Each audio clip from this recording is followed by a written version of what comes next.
Hi viewers, welcome back to another awesome video. எல்லாரும் எப்படி இருக்கிறீங்க? இன்னைக்கான காணொலியில ரெண்டு முக்கியமான விஷயங்களை டிஸ்கஸ் பண்ண போறோம். ரெண்டுமே இந்தியா ரஷ்யா அப்படிங்கிற இரு நாட்டின் உறவை தொடர்புடைய செய்தியா இருக்க போகுது. இந்திய கடற்படையில இணைய இருக்கும் ஐஎன்எஸ் டுஷில் ஃப்ரிகேட். ஐஎன்எஸ் டுஷில் ஃப்ரிகேட் அப்படிங்கிறது இந்தியா ரஷ்யா இரு நாட்டின் தொழில்நுட்பத்துல உருவான போர்க்கப்பல். ஸோ அந்த ஐஎன்எஸ் டுஷில்ல என்ன அம்சங்கள் எல்லாம் இருக்கு, எப்படியாப்பட்ட போர்க்கப்பலா அது இருக்க போகுது அப்படிங்கிற செய்தியை இன்னைக்கான காணொலியில நம்ம விரிவா பார்க்க போறோம். இது கூடவே மிக முக்கியமான செய்தி, எங்க கிட்ட இருந்து உங்களுக்கான 5ஆம் தலைமுறைக்கான போர் விமானங்களை வாங்குங்கன்னு இதுவரை யாருமே கொடுக்காத ஆஃபரை ரஷ்யா இந்தியாவிற்கு கொடுத்து இந்தியாவை டெம்ப்ட் பண்ணிருக்கு. ஃப்ரெண்ட்ஸ், கண்டிப்பா நீங்க என்னை நம்பலாம். இந்த ஆஃபர் கண்டிப்பா இந்தியாவை ரொம்ப ஆச்சரியப்படுத்தக்கூடியது, உங்களையும் ரொம்ப ஆச்சரியப்படுத்தக்கூடியது. இதுவரை யாருமே இது மாதிரி ஆஃபரை யாருக்கும் கொடுத்ததே இல்லை. அப்படியாப்பட்ட ஆஃபரை முதல் தடவை இந்தியாவுக்கு ரஷ்யா கொடுத்திருக்கு. அப்படி என்ன ஆஃபர் இந்தியாவுக்கு ரஷ்யா கொடுத்திருக்கு அப்படிங்கிறத தெரிஞ்சுக்கலாம் இன்னைக்கான காணொலியில. இன்னைக்கான காணொலி ரொம்ப சுவாரஸ்யமா இருக்க போகுது. வீடியோவை மிஸ் பண்ணாம ஸ்கிப் பண்ணாம முழுசா பார்த்து என்ஜாய் பண்ணுங்க. நீங்கள் பார்த்து கொண்டிருப்பது ஆயுதம் அறிவும் நேயர்களுக்கு அன்பு வணக்கங்கள். வாங்க இப்ப விரிவான காணொலியை முழுசா பார்த்து தெரிஞ்சுக்கலாம்.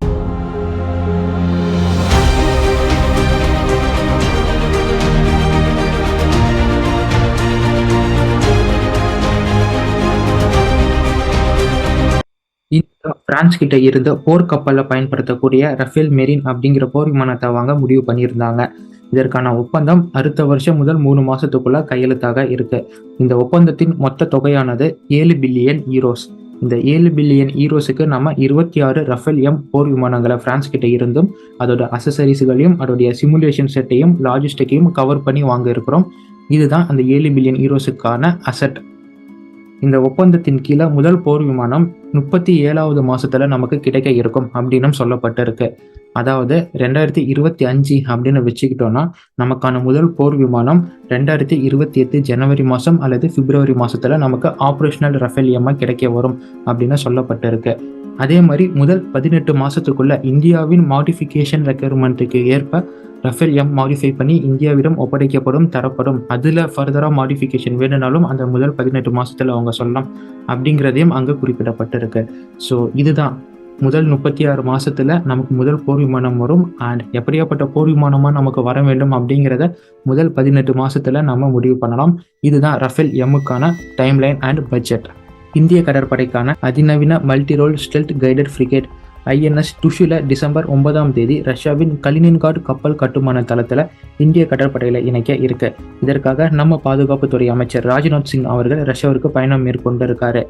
ஐஎன்எஸ் டுஷிலை பத்தி தெரிஞ்சுக்கிறதுக்கு முன்னாடி ஃப்ரிகேடுக்கும் டிஸ்ட்ராயருக்கும் உள்ள வித்தியாசம் என்னன்னு நம்ம கண்டிப்பா தெரிஞ்சிருக்கணும். பிகாஸ் டிஸ்ட்ராயர் அண்ட் ஃப்ரிகேட் ரெண்டுமே பார்ப்பதற்கு ஒரே மாதிரி இருக்கும் அண்ட் மோரார்லெஸ் ஒரே மாதிரி வேலையை தான் செய்யும். ஆனால் ரெண்டுமே வெவ்வேறு வேலைப்பாடுகள் செய்வதற்காக உருவாக்கப்பட்ட போர்க்கப்பல்கள். டிஸ்ட்ராயர் ரக போர்க்கப்பல் ஃப்ரிகேடை விட அதிக ஆயுதங்களை கொண்டதாகவும் அதிக வேகத்தில் செல்லக்கூடியதாகவும் உருவாக்கப்படும். பேரில் இருப்பது மாதிரியே டிஸ்ட்ராயருங்கிற கப்பல் எதிரியின் கப்பல்களை 1-to-1 டைரக்டா எங்கேஜ் பண்ணி அதை அழிக்கும் திறன் கொண்டது. அதற்கேற்ப அதை வடிவமைச்சிருப்பாங்க. அண்ட் இந்த டிஸ்ட்ராயர் கப்பல் ஏர்கிராஃப்ட் கேரியருக்கு சப்போர்ட் பண்ணும் விதமாகவும் அதை பாதுகாக்கும் விதமாகவும் இது செயல்படும். இப்போ ஃப்ரிகேட்ஸை பார்த்தீங்கன்னா டிஸ்ட்ராயருக்கு பாதுகாப்பு தரும். டிஸ்ட்ராயர் எதற்கு பாதுகாப்பு தரும்? ஏர்கிராஃப்ட் கேரியருக்கு. டிஸ்ட்ராயரை எதை பாதுகாக்கும்? ஃப்ரிகேட்ஸ். இதில் கொஞ்சம் கிளியராக இருந்துக்கோங்க. இதுலேயும் வெப்பன்ஸ் பே இருக்கும், ஆனால் கணிசமான அளவே இருக்கும். இன் சிம்பிள் டேர்ம்ஸ், ஃப்ரிகேட்ஸ் மற்ற போர்க்கப்பலை பாதுகாக்கவும் எல்லைகளை பாதுகாக்கவும் பெரும்பான்மையாக பயன்படுத்தப்படும். போர்க்கப்பலுக்கு சப்போர்ட் பண்ணவும் பயன்படுத்தப்படும். Frigates are defensive mechanism, whereas destroyers எதிரி போர்க்கப்பலுடன் நேருக்கு நேர் சண்டை போட்டு அழிப்பதற்காகவும் ஏர்கிராஃப்ட் கேரியரை பாதுகாப்பதற்காகவும் பயன்படுத்தப்படும் போர்க்கப்பல். It is an offensive mechanism. இதுதான் ஃப்ரிகேட்ஸுக்கும் டிஸ்ட்ராயருக்கும் உள்ள வித்தியாசம். நம்ம ஐஎன்எஸ் டுஷில் இந்த ஃப்ரிகேட் ரக போர்க்கப்பல். அப்போ இது டிஸ்ட்ராயருக்கு சப்போர்ட் பண்ணும் அண்ட் நம்ம எல்லையை பாதுகாக்கும் அப்படின்னு நீங்கள் முடிவு பண்ணீங்கன்னா அங்கே தான் நீங்கள் தப்பு பண்ணுறீங்க அப்படின்னு அர்த்தம். ஸோ இந்த டுஷில் அப்படிங்கிறத வெர்ஷன் வைஸ் நம்ம பார்த்தோன்னு வைங்களேன். ரஷ்யாவின் புகழ்பெற்ற கிரிவாக் 3 கிளாஸ் ஃப்ரிகேட் மாதிரியே இந்தியாவுக்கும் கிரிவாக் 3 கிளாஸில் 6 போர்க்கப்பல்களை, அதாவது ஃப்ரிகேட்களை கட்டித்தர ரஷ்யா இந்தியா இடையே ஒப்பந்தம் போடப்பட்டது. அந்த ஒப்பந்தத்தில் வந்த முதல் 3 போர்க்கப்பல்களை தல்வார் கிளாஸ் ஃப்ரிகேடுனும் அடுத்த 3 போர்க்கப்பல்களை டெக் கிளாஸ் ஃப்ரிகேடுனும் நம்ம கடற்படையில் நம்ம பயன்படுத்திக்கிட்டு வரோம்.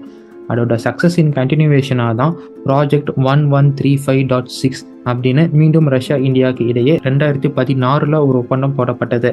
அந்த ஒப்பந்தத்தின்படி இதே கிரிவாக் 3 கிளாஸ் போர் கப்பல்கள் இன்னும் கொஞ்சம் மேம்படுத்தப்பட்டு, அதாவது அப்கிரேடட் கிரிவாக் 3 கிளாஸ் கப்பல்களை இந்தியாவுக்கு ரஷ்யா கட்டி தரணும் அப்படின்னு முடிவு செய்யப்பட்டு இந்த ஒப்பந்தம் 2016 போடப்பட்டது. இந்த அப்கிரேடட் கிரிவாக் 3 கிளாஸின் முதல் கப்பல் தான் ஐஎன்எஸ் த்ரிஷூல். த்ரிஷூல் அப்படிங்கிறதுக்கான அர்த்தம் என்னன்னா, சமஸ்கிருதத்துல பாதுகாவலன் அப்படிங்கிறது பொருள். அப்கிரேடட் ஃப்ரிகேட் அப்படிங்கிற காரணத்தினாலே சாதாரண ஃப்ரிகேட் மாதிரி இதை நம்ம கடந்து போக முடியாது. We have to be keenly notice this frigate because இது டிஸ்ட்ராயர்ஸ் அந்த சப்மரீனுக்கு எதிராக சண்டை போடும் அளவிற்கு டஃப் கொடுக்கும் வகையில் ரஷ்யன்ஸ் அந்த இந்தியன் டெக்னாலஜி இதெல்லாம் இன்கார்பரேட் செய்யப்பட்டிருக்கு. எஸ்பெஷலி இந்தியா ரஷ்யா உருவாக்கத்தில் உருவான பிரம்மோஸ் ஏவுகணையும் இதில் பயன்படுத்த முடியும். Both attack and patrol helicopter இதில் டாக் செஞ்சு பயன்படுத்த முடியும். மிஷின் கன்ஸ் அண்ட் ஏற்கனவே சொன்ன மாதிரி வெப்பன் வேவும் இதில் பெருசாக இருக்கு. ஃபைனலி எதிரியின் ரேடார் சிக்னல்களில் சிக்காத வண்ணம் ரேடார் அப்சர்வன்ட் மெட்டீரியலால் இது உருவாக்கப்பட்டிருக்கு. எலக்ட்ரானிக் சிக்னல் ஜாமிங் ஃபெசிலிட்டி உள்ளடக்கிய அதிநவீன ஃப்ரிகேட்டா ஐஎன்எஸ் த்ரிஷூல் இந்திய கடற்படையில் வலம் வர இருக்கு. இதில் 26% இந்தியாவிலே உருவாக்கப்பட்ட பாகங்களையும் பயன்படுத்தப்பட்டிருக்குங்கிறது கூடுதலான விஷயம். சுமார் 3900 டன் எடையுள்ள இந்த கப்பல் மணிக்கு 30 knots வேகத்தில் போகக்கூடியது. 409 அடி நீளமும் 50 அடி உயரமும் உள்ள இந்த ஐஎன்எஸ் த்ரிஷூல் ஃப்ரிகேட் வரும் டிசம்பர் 9 இந்திய கடற்படையில் இணைக்கப்பட இருக்கு.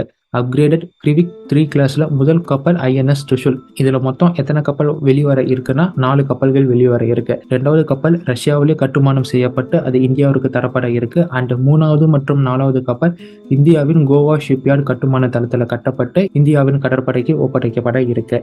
சரி, இப்ப இந்தியா ரஷ்யா போர் விமான சம்பவத்திற்கு வந்தோம்னா, ஏற்கனவே இந்தியாவின் 5ஆம் தலைமுறைக்கான போர் விமான போட்டியில ரஷ்யாவின் Su-57 இருந்துகிட்டு வரும் நிலையில FGFA ப்ரோக்ராம் மூலமா ரஷ்யாவின் Su-57 ஸ்கிராட்சில் இருந்து ரொம்ப கிட்ட பார்த்த இந்தியா Su-57 நம்ம ஜியோபாலிட்டிக் கண்டிஷனுக்கும் நம்ம ஜியோலஜிக்கல் கண்டிஷனுக்கும் செட் ஆகாது, நம்மளுடைய அசம்ஷன் வேற அவங்களுடைய அசம்ஷன் வேற அப்படின்னு FGFA ப்ரோக்ராம்ல இருந்து வெளிவந்தாங்க.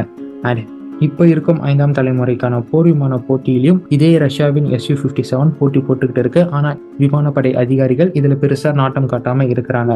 பட் சமீபமாக நடந்த ஒரு சில நிகழ்வு இப்போ Su-57 மீதான பார்வையை மாற்றியிருக்கு. உதாரணத்துக்கு சொல்லணும்னா, சமீபத்தில் சீனாவில் நடந்த விமான நிகழ்ச்சியில் ரஷ்யாவின் இதே Su-57 ரக போர் விமானம் ஒட்டுமொத்த உலக நாடுகளையும் பேச வச்சது. ஒரு short take off and impossible stunt எல்லாமே அவங்க பண்ணி காமிச்சாங்க. 2வது, only 5th gen fighter which had proven combat experience. இதுவரை உலகத்தில் போர்க்களம் கண்ட ஒரே 5ஆம் தலைமுறைக்கான போர் விமானம் அப்படின்னா அது ரஷ்யாவின் Su-57 தான். உக்ரைனுக்கு தரப்பட்ட பேட்ரியாட் ஏர் டிஃபென்ஸ் சிஸ்டம் ஆகட்டும், இல்லை நாஸ்மஸ் ஆகட்டும், இல்லை ஐரிஸ்-T ஆகட்டும், இதற்கு எதிராக வெற்றி கண்ட போர் விமானமாக உலகத்திலே 5ஆம் தலைமுறை போர் விமானமாக ரஷ்யாவின் இதே Su-57 தான் இருந்துகிட்டு இருக்கு. ஆனால் அமெரிக்காவின் சில போர் விமானங்கள் F-22 ரேபிடராக இருக்கட்டும், F-35 லைட்னிங்காக இருக்கட்டும், அதுவும் சிறந்த போர் விமானம் தான். ஆனால் அது போர்க்களம் கண்ட போர் விமானங்கள் அப்படிங்கிற பட்டியலில் வராது. So Su-57 is only proven compact experienced fighter aircraft in 5th gen category. And ஃபைனலாக அல்ஜீரியா முதல் நாடா இந்த ரஷ்யாவின் Su-57 போர் விமானத்தை கொள்முதல் செய்யும் நாடாகவும் இருக்கு. ஸோ அதற்கான ஆர்டர் அவங்க புக் பண்ணிட்டாங்க. இதிலிருந்து நமக்கு என்ன தெரிய வருதுன்னா, Su-57 FGFA ப்ரோக்ராமுக்கு பிறகு சில குரூஷியல் மாடிஃபிகேஷனுக்கு உள்ளாகி ஆக்டிவிட்டியில இருந்து பாசிட்டிவிட்டிக்கு கொண்டு வந்திருக்காங்க அப்படிங்கிறத புரிஞ்சுக்க முடியும்.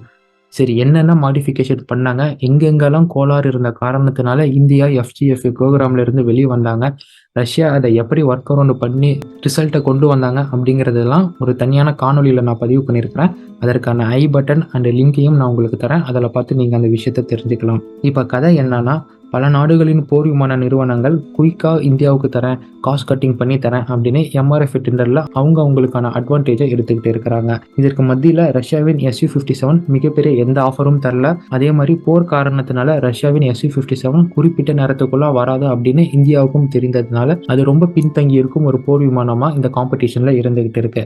ஆனால் ஒரே போட ரஷ்யா எல்லா போர் விமான கம்பெனிகளையும் பின்னுக்கு தள்ளி முன் வந்து நின்று இருக்காங்க. ரஷ்யா Su-57 இந்தியா அவங்க கரன்சிலே வாங்கிக்கலாம், அதாவது ரூபிலேயே அவங்க வாங்கிக்கலாம் அப்படின்னு மிகப்பெரிய ஆஃபரை இந்தியாவிற்கு ரஷ்யா கொடுத்துருக்காங்க.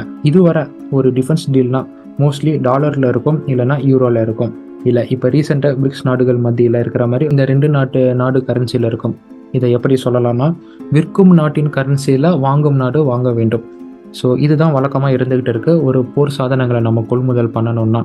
ஆனால் இதுவரை யாருமே தராத ஆஃபராக வாங்கும் நாட்டின் கரன்சியில் நான் விற்கிறேன்னு ரஷ்யா அவங்களோட Su-57 இந்தியாவின் காசுக்கு தர முன் வந்திருக்காங்க. அதாவது நீங்கள் ரூபியில் கொடுத்தா எனக்கு போதும் அப்படின்னு சொல்கிறாங்க. சப்போஸ் ஒரு SU-57 100 ரூபல்னா நீங்கள் எனக்கு 100 ரூபலாக தர வேணாம், எனக்கு வந்து அந்த 100 ரூபலை ரூபியில் கன்வெர்ட் பண்ணி எனக்கு ரூபியாக கொடுங்க, நான் வாங்கிக்கிறேன் அப்படின்னு ரஷ்யா சொல்லியிருக்கிறாங்க. இது ரஷ்யாவின் நட்பு நாடுகள் மத்தியிலேயே ஒரு ஆச்சரியத்தை உருவாக்கும் செய்தியாகவும் இதை நம்ம பார்க்கலாம். ஏன்னா இதுவரை யாருமே இப்படி பண்ணதில்லை. அண்ட் இது மேலே பண்ணுவாங்களா அப்படின்னு எனக்கு தெரியல. இந்த ஆஃபரை இந்தியாவும் ரொம்ப சீரியஸாக பார்ப்பாங்க. அதில் அவ்வளோ அட்வான்டேஜ் இருக்குது. ஈவன் SU-57 வாங்கி நம்ம ஒர்க் அரௌண்ட் பண்ணி யூஸ் பண்ணணும் அப்படிங்கிற ஒரு கேட்டகரி இருக்கா, அப்படிங்கிற ஒரு கண்டிஷன் இருக்கான்னு அதுலேயும் அவங்க போய் பார்ப்பாங்க இந்தியா. பிகாஸ் அந்த அளவுக்கு நான் ஏற்கனவே சொன்ன மாதிரி இதில் அட்வான்டேஜ் இருக்குது. இந்த அறிவிப்பு வந்த நேரத்திலேயே சிமிலராக புட்டின் அவர்கள் ஒரு அறிவிப்பை கொடுக்குறாரு. மேக் இன் இந்தியா திட்டத்தின் கீழே இந்தியாவில் அதிகமான இன்வெஸ்ட்மெண்ட்டை நாங்கள் பண்ண போகிறோம் வருங்காலங்களில் அப்படின்னு ஒரு அறிவிப்பை கொடுக்குறாரு. ஏற்கனவே ரூபல் அந்த ஸ்கீமில் நம்ம அதிகமான க்ரூட் ஆயிலை இந்த ரூபல் ஸ்கீமில் ரஷ்யா கிட்டேருந்து வாங்கும் காரணத்தினால நம்மளுடைய ரூபி அவங்கக்கிட்ட அதிகமான அளவு டம்ப் ஆகியிருக்கு. அதை வச்சு அவங்க என்ன பண்ணணும்னு தெரியாமல் முழிச்சிட்டு இருக்கிறாங்க. அதன் காரணமாக தான் இந்தியாவிலேருந்து அதிகமான ப்ராடக்ட் அவங்க வாங்கிட்டு இருக்கிறாங்க. ஏற்கனவே இது மாதிரி சிக்கல் இருக்கும்போது SU-57 நாங்கள் ரூபியில் உங்களுக்கு விற்கிறோம், நீங்கள் வாங்கிக்கோங்க அப்படின்னு சொல்கிறாங்க. அதிகமாக உங்ககிட்ட இருக்கும் ரூபியை இதெல்லாம் அவங்க பேலன்ஸ் பண்ணுவாங்க அப்படின்னு கேட்டால் சிம்பிள். மேக் இன் இந்தியா திட்டத்துக்கு கீழே நாம கொடுக்கும் ரூபி, அதாவது ரூபாய், இது எல்லாத்தையுமே நமக்கே ரூபாயை அவங்க இன்வெஸ்ட்மெண்ட் பண்ணிடுவாங்க. இதுதான் ரஷ்யாவின் பிளானாக இருக்கு. இது மூலமா நமக்கு என்ன கொஞ்சம் லாபம் கிடைக்கும் அப்படின்னு பார்த்தீங்கன்னா, ஒன்று இன்ஃப்ராஸ்ட்ரக்சர் நல்லா வளரும், ஏன்னா இன்வெஸ்ட்மெண்ட் அதிகமாகுது. ரெண்டாவது மிஷினரிஸ் அண்ட் இண்டஸ்ட்ரியலேஷன் அது நல்லா வளரும், ஏன்னா ரஷ்யாங்கிறது அதிகமான மிஷினரிஸை ஏற்றுமதி செய்யக்கூடிய நாடு. பொதுவாகவே யூரோப் கண்ட்ரிஸ் எல்லாமே இந்த இண்டஸ்ட்ரி ஓரியன்ட் கண்ட்ரிஸ், அதனால நமக்கும் இண்டஸ்ட்ரி அப்படிங்கிறது பூம் ஆகும். மூணாவது, சப்போஸ் SU-57 நமக்கு கிடைக்கலாம், சப்போஸ் இந்தியா வாங்குற மாதிரி இருந்தால். ஸோ இதெல்லாம் மீறி இந்தியா ரஷ்யா அப்படிங்கிற உறவு பிரிக்க முடியாத உறவாக மாறும், ஈவன் சைனா நினச்சா கூட. ஸோ இதெல்லாம் இந்தியாவுக்கு சில அனுகூலமான சூழலை உருவாக்கும். இந்த ரூபியில் வாங்குவது மூலியமா, இல்லை மேக் இன் இந்தியா திட்டத்துக்கு கீழே ரஷ்யா இந்தியாவில் இன்வெஸ்ட் பண்ணுவது மூலியமா. ஸோ ரூபாயில் நீங்கள் SU-57 வாங்கிக்கோங்க அப்படின்னு ரஷ்யாவின் ஆஃபரை நீங்கள் எப்படி பார்க்குறீங்க, உங்களுடைய கண்ணோட்டம் எப்படி இருக்குது அப்படிங்கிறத கமெண்ட் பாக்ஸில் தெரிவிங்க. அண்ட் ரஷ்யா இந்தியா இந்த இரு நாட்டின் டெக்னாலஜியில் உருவான அப்கிரேடட் கிரிவிக் 3 கிளாஸ் INS டுஷுல், அதை பற்றி உங்களுடைய கருத்து என்ன? இந்தியாவின் பாதுகாவலனா அது இருக்குமா? உங்களுடைய கருத்துக்கள் வரவேற்கப்படுகிறது. மீண்டும் அடுத்த ஒரு நல்ல பதிவில் சந்திக்கிறேன். அதுவரை இணைந்திருங்கள் ஆயுதம் அறிவோமில். And stay tuned for next video my dear friends. நன்றி, வணக்கம்.